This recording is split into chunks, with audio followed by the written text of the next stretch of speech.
Welcome back to Rambling Passion. Today is part 2 of our Dayton, Nevada Museum tour.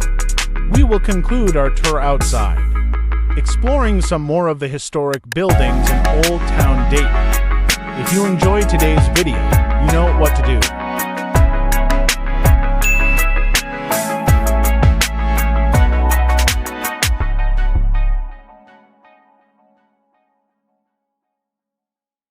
The story of this is during Prohibition, the federal government issued permits for a certain amount of liquor to be produced. And the local ranches were all owned by Italians. And each family made their own wine. And Santa Maria Day was a day of celebration, and each ranch down the river would put on a big spread, and they put out their family wine because everybody thought they had the best wine around. But what they would do, they would order a railroad car full of grapes from California, delivered over here, and then this is the vat that they would stomp the grapes in, literally. They put the grapes in there, and somebody got in there and crushed the grapes.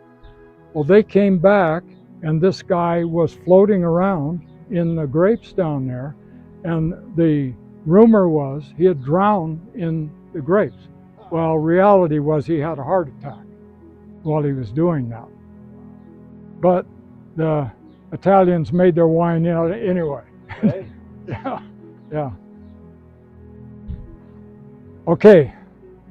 Now we've got these local outhouses had 2 holes and a kid's hole, and that one over there has a step down one. But do you know why outhouses always have 2 holes? No. Is it hers? Well, yeah, intuition tells you correctly. You have a his and a hers, and the men's were always on the left. And I was raised in where out in the cow camp we had outhouses, and so the women would be there once in a while. So we had in a just cowboy outhouse, we only had 1 hole. But when the women are around, the men dribble on the seat, so the women didn't want to sit there. So like today, there, yeah. So I was told when I was a little kid, you use the left only, always the left. Interesting. And so history you would never got nowhere else. yeah, yep, only here. Oh, look at the little kids. Yeah, this is a nice one. This was the Walmsley's house, had this one. Kind of unique because the kids are down. And this is our next project, John D's shop. What we have here is, I collected a whole barn full of stuff. John D at the Winters Ranch, here at Santa Maria and the Ophir Mill Ranch, right at the bottom of Dayton Hill. Here, what's subdivided now, that subdivision is the Winters Ranch. Used to be the Santa Maria and the Ophir Mill Ranch. And so we got John D. Winters stuff out of his shop, and I combined my stuff with it, and we've got this barn full of stuff that we have to organize. And so this is our next project.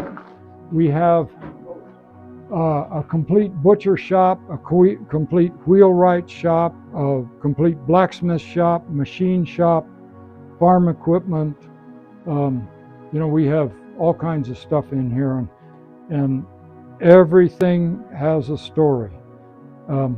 This thing right here is chicken manure is too hot to put on. Everybody had vegetable gardens, but chicken manure is too hot to put directly on a plant, and it'll burn it. So this plunger down in the bottom, you put water and chicken manure in here, and this is a pump, and the plunger broke up the chicken manure, mixed it in, made it a mulch, and you went along with this, and you had a hose, and you pumped it, and you fertilized your vegetable gardens with chicken manure, and that's the.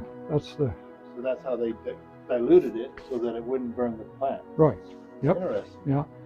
So like I say, everything in here has a story. This is for dehorning bulls. that'll do the job. Yeah. But you should have Yeah. some good arm strength. Yeah. Yeah. So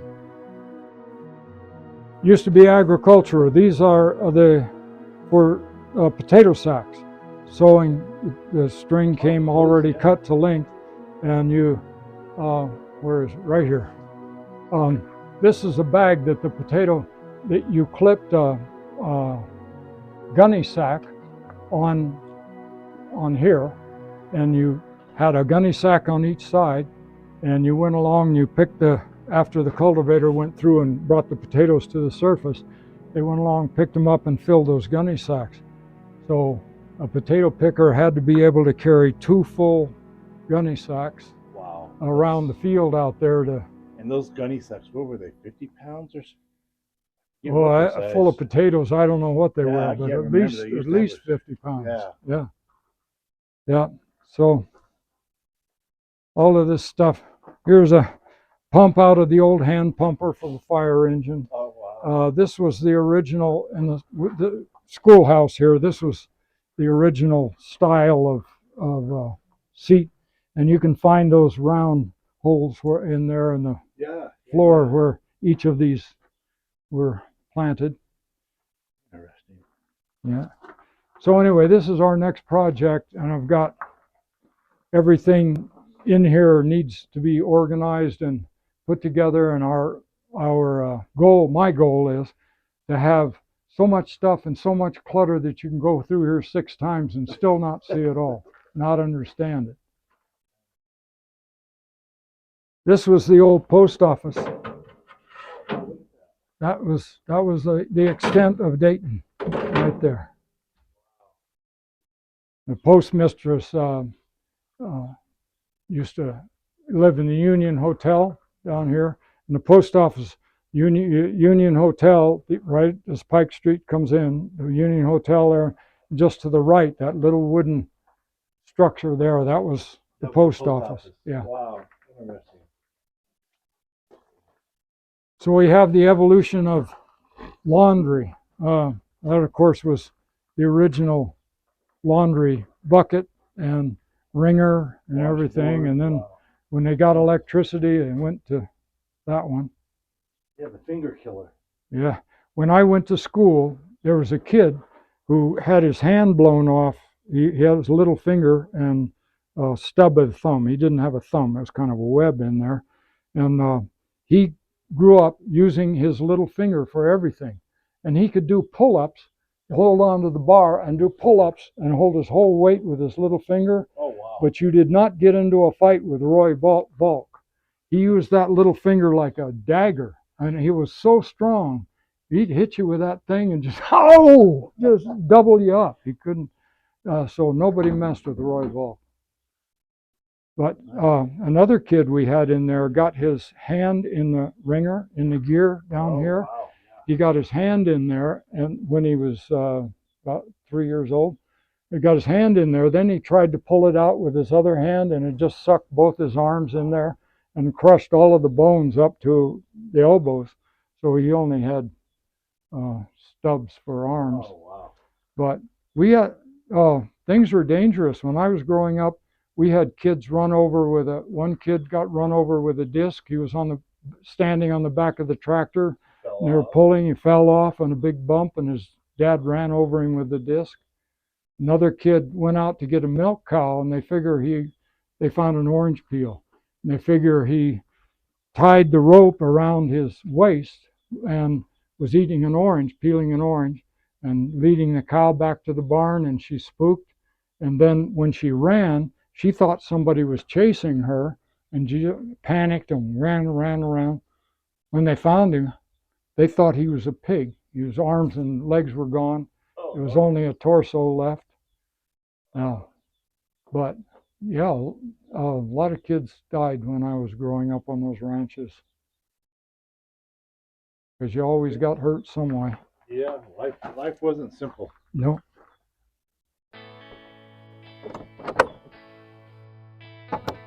This looks like an old hay baler. It's a thrashing machine. Yeah. Combine, yeah. Combine, yeah. Yeah. Yeah, this belonged to John D., and Joe Ritchie borrowed it for his ranch over there. That he had a field of grain, wheat, or barley. Had a grain barley, and he thrashed the barley, and then where the pit is over there, on the road to Ritchie Ranch, just used to go into the ranch. And right about where the pit is now, he parked it out there by the road, and somebody came and got the generator, and then the carburetor, and then the this Whatever and that. they needed. Yeah. So it never got back to the Winters Ranch.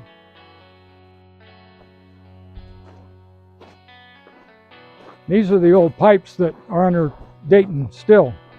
All the wood pipes? Yeah, you know, I told you they dug that ditch, and there was a reservoir up here, and then that reservoir gravitated down here, and this was for the cisterns. There was a cistern here. There were 6 cisterns around town, and they had the hand pumper for fire, and some of the this is a board all the way through. This is redwood pipe, and that's an oak pipe.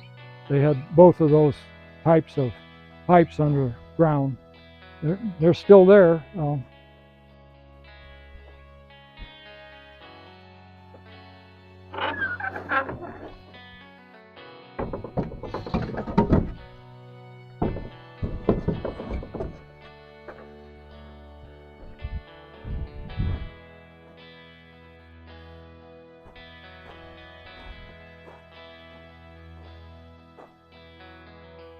Oh, those stones back in between the building there for, you know what an arastra is? No. It's with the first milling, they set a pad of a really tight fitting bunch of stones, and then they put a wooden wall up around the outside, and they have a post in the middle, and the horse walks round and round and round and drags the stone. And those are stones from the original floors of the arastros. They didn't last very. But I never knew. Yeah, I never knew what it was. And that was part of the Spanish influence. Of course, that was how the Spaniards did it, and that was the first. And that was for what? Grain? No, that was for milling gold, gold ore. Yeah. And even the patio process, they used that for a long time. Those arastros were around.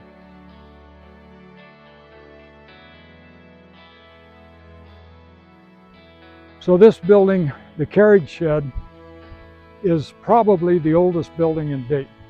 And the reason we say that is there were 2 major fires. One of them went on the south side of Main Street and burned all the town on that side.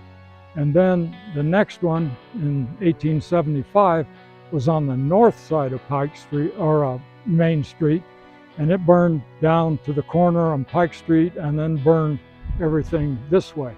And the firehouse and jail down there, which we'll get to later, that building burned. It was a wooden firehouse, and that building burned, and then they built a brick one. But this building was kind of out away, and so it survived the fires, the 2 major fires, and so we think that this is probably the oldest building in Dayton. And the principal of the high school owned this building, and she had a Thunderbird, and she hid it in here. That was her baby, and she protected that thing. But everybody always, a Thunderbird in those days was a really unique thing around Dayton. Everybody always came by and peeked in there just to see the Thunderbird. It had a hayloft in it. Now, is that part of this house now? Yeah, he just bought this property. Originally, the house, this is called Shady Lane here. It used to have big cottonwood trees. It used to be expensive homes all on this side of Shady Lane. And now you see it's only half a thing. All of this, there were a number of buildings out in this area, and this was the exclusive area in Dayton. And the carriage house was the carriage house for a house that was right over on this side. Now the dip I see there, is that part of the reservoir? No. That's actually that what you see going across there is where they diverted the water from Gold Canyon, where Gold Canyon, where the open pit. If you look, that's probably 100 feet deep there. Oh, wow. And so they diverted the water, and now Gold Canyon Creek comes out over here. It used to come straight across and join in right here, but that's a dike for the new ditch. But that used to be, right at the mouth of that canyon, used to be a gate, like the gate up at Silver City when you're going, Right. There used to be a gate there, and the stone for the Bluestone building, the schoolhouse, all of that was quarried there. So now it's all open, but that ridge of rock that comes down on the side there from the right went all the way across, and they've quarried it all out now. of that. Wow. Yeah, but that's where that rock right there at the mouth of the canyon's where the gold was first discovered. People think these are old houses. These have all been built since I got here. These are 1970s. At least they've stayed with the structure look. Yeah. Yeah. Okay, this house coming up, this is Dr. Hazlitt's. Oh, okay. This one. Yeah. All right. Yeah, he delivered a baby for $5. But he was the doctor for the Sutro Hospital Association, the Como Mining District. He traveled a long ways. He was of course, things were spread out and there weren't many doctors, and so he was the man who did a lot of travel, and so he entered into that ledger we have from the 1870s, 1869 and 70, where he traveled and how much he charged for different things. And so he would travel for $10 a day and $5 to deliver a baby. He was dentist, doctor, everything, did a lot of extractions. If I remember right, he was also like the pharmacist. Yeah, he had pharmaceutical supplies. Also an attorney. The most he sold was liquor. Yeah. Brandy, sherry, different wines. Yeah. So that was his house. It's been added on to the back section's been added on. The main section in here was his house, but he had a pharmacy there. And this is the firehouse and jail. That was built in 1863. Now that was the second firehouse. Yeah, yeah. And first fire burned that wooden structure, and that was built in 1863. And then it has a full basement. This used to be much lower. When they filled all of this, you can see all of these places are, the older buildings are all, lots are down. Well, all of this, when they made this a major highway, they filled it, and every time they came in and redid it, they built up. So this building had a daylight basement behind it. That ground level was so low back there, it had a basement. But this creek was not contained like this. This creek was like desert creeks, it just gradually came up on the sides. Well, it was low enough back there that the basement was daylighted out there. Every time this thing flooded, it filled that basement with debris. So we counted 6 different major floods. I cleaned that all out with wheelbarrow and by hand. Wow. And so we had 6 major floods, and there was some stuff buried in there from the jail when the courthouse burned up here. The jail. Where the slabs are? Part of there's like a slab or something right there? No, that's where the school. Oh, okay. The schoolhouse. They rebuilt the out of the brick from the courthouse. But when they had get back, the jail was 1860. They ordered from Sears, and it came unassembled. They put it together, and so this set of 2 cells that we have here are from 1860, and they had a murder here in town, and the people here in town were very proud of the fact that this was no crime in this town. Right. And so they were very upset. A bar fight, this guy stabbed the bar owner, killed him, and the townspeople were very upset about it. That night they told everybody, go home, stay there, do not open your doors, shutter your windows, and don't come out till daylight. So the town did. Well, the vigilantes came down, took the guy out of the jailhouse, which at the time was at the courthouse, which was up here. But these cells, they took him out, they propped a wagon tongue up, they hung him, and they took him back, put him in the cell, and locked him up again. When the sheriff came back in the morning, here he is dead, and the sheriff said, all right, who was responsible for this? Not me. I don't know anything. Nobody knows. Nobody knows who it was, but the vigilantes took care of it, and from then on, Dayton continued to be a very crime-free town. I can imagine. You didn't want to end up dead if you didn't do wrong. Yeah. So some years ago, this fill covered this up. These windows and doors we didn't even know were there. We didn't know that there was a basement section under this thing. But there was a hole or a crawl space. I thought that was access to under the building. And I crawled underneath there, and I see the posts that support the floor in here were rotting off, and everything was caving in. And I could see that it was framed out like that. And then I came over here and found this, and it's framed out for a door. And that window was actually there, the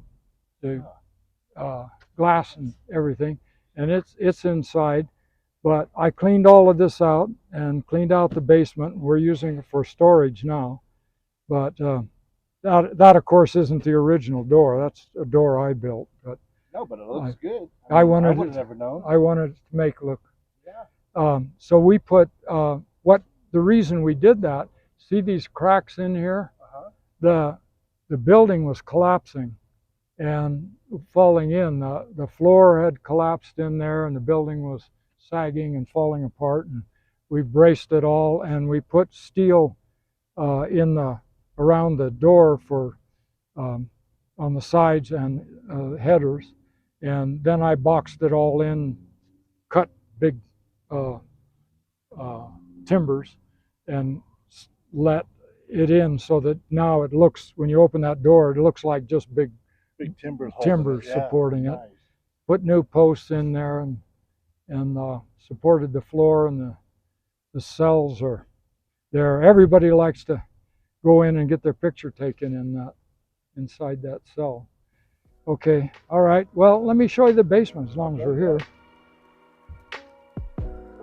You guys don't mind taking the time, I don't either.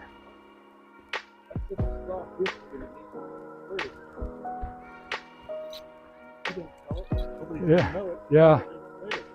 So I built all this retaining wall. This wasn't here, of course, because it was just dirt.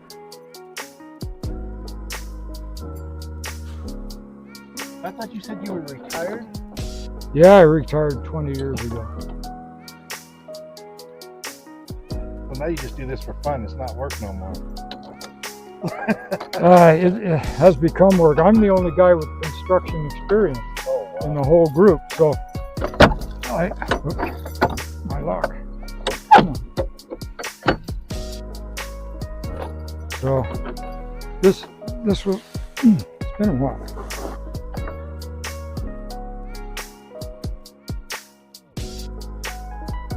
Yeah, so we repaired all of this stonework and got it back up, supporting everything. And what they had done is in 1935, bought Granny, we call it, the fire engine that's in there. And when this wood floor went all the way across, and this originally was light. I mean, the floor was sturdy enough to support the old hand pumper. Then when they got a vehicle, this was the level. Over there it was all the way full, but this was the level where this, but they filled that full of rubble rock and poured a slab in to bring the new fire truck in. And they left this, the cells are right above us here. I was gonna say, I think if I remember right, yeah, the jail cells are up above us. Yeah. Because I've been in here on Dayton days when they had it open. Oh. But never seen this and never really got any information other than me visually looking at it. Right. Yeah. So this is all stuff that we collected as I was doing this excavation. You know, I dug up all of this kind of stuff here, and there were tons of, where? Gotta have some over here someplace. Anyway, shoes. And I couldn't figure out, what are all of these shoes doing? They're all in real terrible shape, you know, just like this. You see a heel and you know. But there were lots of shoes in here. And then it dawned on me, this is flood time. These guys took their shoes off on the porch outside, not because our wife wouldn't let them in with these muddy boots, and they washed away. And lots of them got washed into here. And so this was a catch-all when it flooded. Yeah, it was a trap. Yeah, we found mercury flasks in here. Oh, Lord. I don't know, I've got them here someplace. And right over here were some bunch of ironstone plates, and I know that was for the jail, taking care of the prisoners up there, and why the plates and dishes were here. So we bring people in here when I'm here. I open this up because I like to show people. Kids really like this place. Very neat. And it's cool and nice, no matter what the temperature is outside. Very neat. Wait, stop.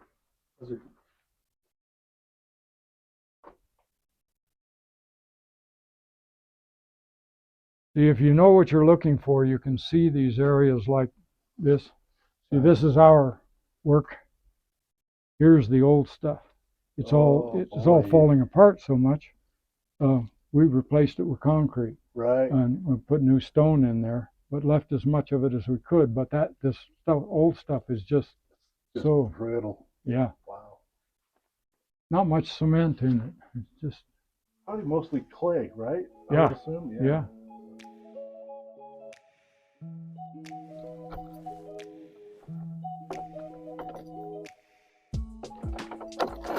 This happens to be a lock off of the Carson and Colorado Railroad. Wow. I was gonna say that's a little dated.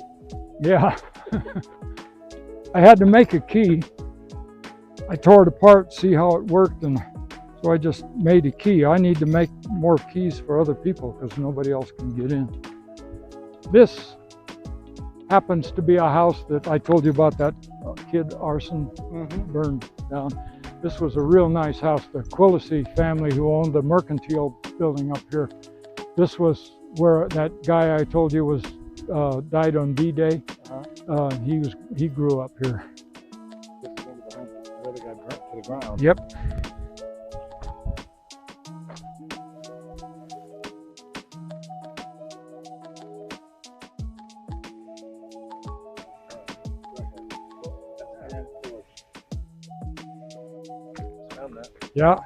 Yeah, that's square nail from the original building.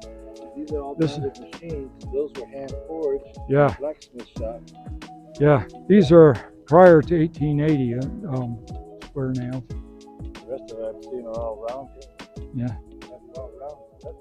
That little depression you see right there, that was the well for the house here. We had to fill it in. Now everybody's driving through here. We try to stop them and they just keep coming. Well, the nails will do it. They'll learn. Yeah. But yeah, that one particularly needs to be saved. Yep.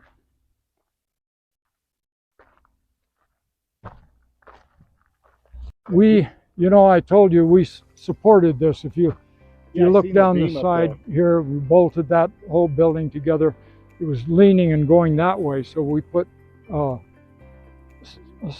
truss braces across in the up above attic, keep the whole thing from shifting any farther. And 2 days after I put this thing in and mounted that, I cut that out, got it flat and put that on there and just got it finished. 2 days later, somebody drunk came down here, and I don't know how fast they were going, but he hit this stone, and this stone came up on his hood, and then he ran into the building, and the stone acted as a battering ram, really, and broke out this whole side of the, see, this was the original, this is all new, and broke the whole corner of this building out. And so his insurance company for the guy who was driving paid for it. But I can't imagine how fast he had to be going to get that thing up on his hood and then do the damage he did to this building. And the Odeon there, that's where the Oddfellows Lodge was, and it had burned and then rebuilt. Now, prior to it burning, it was a hardware store and no, that was after. after. Yeah, the Oddfellows built it, and that was the Oddfellows Lodge, and then the guy rebuilt it, and it became a general merchandise store. And the upstairs was the dance hall. Right. And Chester Barton was the toughest guy in town. And I'm talking about turn of the century, 18 to 1900, turn of the century, of course. Turn of the century, Chester Barton was just growing up, teenager. And he was a guy built like what I think of as a Prussian. He's just square. He had a neck, bulldog neck, and his shoulders just what. And he wasn't real tall. He was probably 5'8", but he was the toughest kid in town. So he was appointed deputy sheriff for this area. Lyon County had moved the sheriff's office over to Arrington, but he took care of Dayton. And he got a call, somebody causing trouble up there at a dance. And this was back in the 40s, maybe 30s. And he got a call, and they lived over here and not far away. And he came over here, and he walked in, and he surveyed the situation, what was going on, all this ruckus is going on. And he identified the guy who he figured was the toughest guy in there. And he walked over and grabbed him, threw him on the ground, picked him up, dragged him out here, and threw him off that balcony. And he came back in and he said, "All right, who's next?" And all the trouble ceased immediately. You mean nobody else wanted to take a ride down? No. Wow. No. Now, does the new owner live upstairs? No, it's, I think they're living in the back, but I'm not sure. The people prior to him lived in the back. And then they had the commercial stuff up here in the front, restaurant and that. Upstairs is still open. The basketball team here in Dayton, there was big, in the old days, there was a big competition between towns, not way more than now. I mean, we have competition between schools, and then it was competition between schools, but the whole town's participation. Parents went, everybody in town went to these things. So Dayton had a very good basketball team. Every year was good. And during the winter, the reason they were good is because they practiced up there. They practiced defense, and of course they weren't seeing, and it wasn't high enough to really long shots or anything, but layups, defense, everything, and they practiced and practiced and practiced, and they beat everybody, even though we were a really small school. And in the 50s, there weren't enough students. Virginia City and Dayton joined together and had a school team, because Virginia City didn't have many kids either, and they practiced in the field out on the Perdere Ranch, right out. You see the sheep on the out there where they have all the logs and everything. That's the Perdere Ranch, and they practiced football. Virginia City boys had come down and practiced football, but they didn't like it because of cow pies everywhere, and they objected. Virginia City kids didn't like it. Yeah.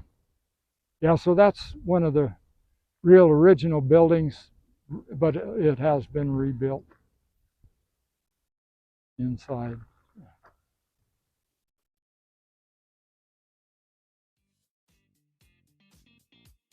I heard tell that, if I'm right, originally Dayton was thought to be the county seat, and then Yerington came out to be the town. When we get up here, I'll go through that. Okay, I heard this building up here represents that. And I guess somebody was telling me we had proof, but mysteriously it was in the courthouse when it burned. So, but I don't know. That story's what? That the proof that we were actually the township first got burned up in the courthouse when it burned. Oh, but I don't. Like I said, that's just hearsay. I'm not sure, but they discovered this woman by the name of Lucy Cook kept a diary all the way across coming over here. And they camped here because they were in the same situation. They got here early and the snow was still in the Sierra and they couldn't get through, so they camped here. And she and her husband went up and worked in the placer gold up there, and they made enough money here to buy a milk cow, and then they moved on. But while she was here, she just happened to record John Reese. Anyway, the guy who went over and established the fort at Genoa, he came through Dayton while she was camped here, and she recorded that he had come through and that there were about 100 miners working up in the canyon, and she went up, she and her husband went up and joined that. And then during the 2-week period they were here, John Reese came through with his party to establish the post at Genoa. Okay. So then all of the people who were invested in Genoa being the first said, no, that's phony, somebody wrote that. But they went back through and investigated because this was such an intense argument between Dayton and Genoa that the state legislature investigated it. And they went through her diary and she talked about all of the places where she camped and everything, documented it to the T perfectly. And they said, this can't be phony. This is documented and so accurate.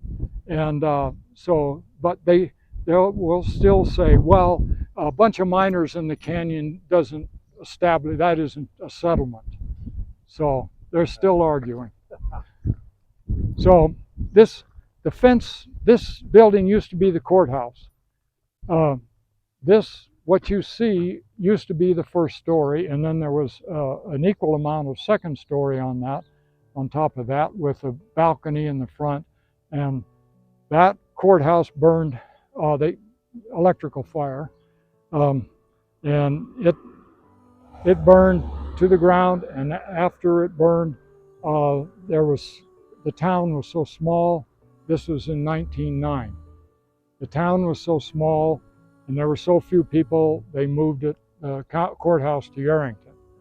So they rebuilt this lower section, actually just stripped the brick off of the top and remodeled inside, rebuilt the inside, and made this the high school. And so from 1918 until about 1978, someplace in there, this was the high school here locally, and grammar school after in 1959 when they closed the grammar school. Those kids moved up here. So it was the high school, and then then the schoolhouse, period. And those days were a lot of fun. When I moved here, there were about 127 people in the whole township. Oh, wow. So everybody knew everybody, and everybody was involved in the school stuff. And we had the get-togethers at Christmas, somebody dressed up as Santa Claus, but everybody, all the kids knew it was Santa Claus. Oh, that's Gene. I know that's Gene. But they passed out presents to all the kids. Got a present, and it was just a close-knit community and like a family. Not everybody got along so well, just like a family, but it was such a different culture. So this building I missed the church as we came by. That's St. Anne's Catholic Church. The St. Anne's, not parish, St. Anne's, I'm not a Catholic, I can't remember the terminology exactly, but the Catholic Church, this St. Anne's area included Gold Hill, Silver City, and Dayton. And they didn't have a church. They had a monk, which I didn't understand the difference. A monk travels. He's a priest, but he travels. Okay. And so they had a monk who came to the St. Anne's. Anyway, so in 1935, the people in Dayton decided they wanted a church. They were Catholics, and they got donations. People gave 25 cents, 10 cents, $2, and they got enough money to move this building. This building was over at the Catholic Church in Yarrington, and they got enough money. They got $50 to move that building from over there to here, and then they rebuilt it and became St. Anne's Parish at that point, which means that it has a real priest. Right. And so then they changed it. That building was blessed by the cardinal, and it became a real church. And so then in the 2001, 02, sometime in there, the Catholic Church this was too small and moved to St. Anne's to over there, but they kept the same name. So we're not sure whether we can call this St. Anne, Old St. Anne's, or what we're going to call this. Them, yeah. But that's the church. I'm remodeling it inside. I've got all carpets and stuff torn up. Going to take it back to its original floor and everything like it was. And this fence is here in the front. We're going to rebuild that to look like the fence that used to be around the courthouse here. And the corner posts had these big, it was kind of trimmed out on the bottom, and then a square head, and then a thing on top, a fancy dome on the top. And then the ones in between, the ones on the corners, the gates and the corner posts, will be fancy like that. The ones in between will just have a little taper point on it with pickets in between. And so we're in the process of doing that. We're going to match that fence that's down here. I made that kind of like the historic fence. That isn't for real because it doesn't have the corner posts, but that's what it looked like in between. And that's what this fence down here will be at the church. It look like that fence. So this was the schoolhouse, the movie theater. I don't know if you noticed, we have a big projector in the museum. Yes, I did see that. Yeah, and that was the projector here. They have a stage on there, and as I told you to begin with, my wife graduated from high school on that stage, a class of 3. Wow. Okay. Very, very small town in this day. Yeah, that was 1955. But the Eagle Hotel, that burned. Nobody knows what. That empty lot from that chair back this way, that lot was a big 2-story, same size as that building down as the Odeon. Not quite as deep as that, but the front was the same size and about 3/4 of that building deep. And it was a wooden structure, and it was vacant, and it burned. The Quillisi building over there burned. Another building that was next to the Odeon Hall on this side burned. 3 buildings on the other side of the Odeon burned. Just that's what you can see from here since I came. Right. Wow. That's how much the town has shrunk.